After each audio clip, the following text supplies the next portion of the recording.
অধিকাংশ মুছলমানে যদি সহায় নকৰিলেহেঁতেন সঁচা কথা মানুহবোৰ কিন্তু আৰু অধিক বিপদত পৰিলেহেঁতেন একদম সঁচা কথা গতিকে যিসকল মুছলমান মানুহে যিসকল মানৱ দৌৰী মানুহে এই বানপীড়িত সময়ত বানাক্ৰান্ত ৰাইজক সহায় কৰিলে তেওঁলোকৰ নাম ইতিহাসৰ পাতত সোণালী আখৰে লিপিবদ্ধ হৈ থাকিব উজনি নাজমুল চাহাবক মই গালি পাৰিছোঁ উজনি অসমৰ বানাক্ৰান্ত ৰাইজৰ কাৰণে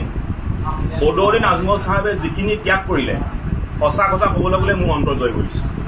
মোৰ অন্তৰ আন বিভীষিকাৰ মাজত আছোঁ তাৰপিছতো কিছুমান কথাত আমাৰ মনত আনন্দ লাগিছে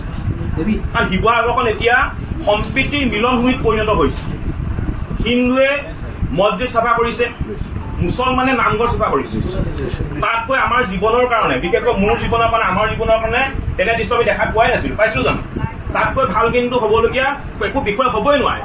গতিকে মই আমাৰ যিডাল সম্প্ৰীতি এনাজৰী এডাল আৰু অধিক শক্তিশালী হ'ব লাগিব আৰু অনাগত দিনত যদি কোনোবা অপশক্তিয়ে যদি আমাৰ সম্প্ৰীতি এনাজৰীডাল যদি ভাঙিবলৈ চিন্তা কৰিবলৈ হয় বা যদি সম্প্ৰীতি এনাজৰীডাল যদি ভাঙিবলৈ চেষ্টা কৰে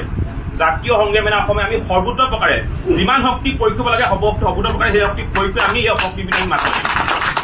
আৰু এটা কথা খুব সত্য কথা মই আজি কৈছোঁ খুব এটা সত্য কথা এটা কৈছোঁ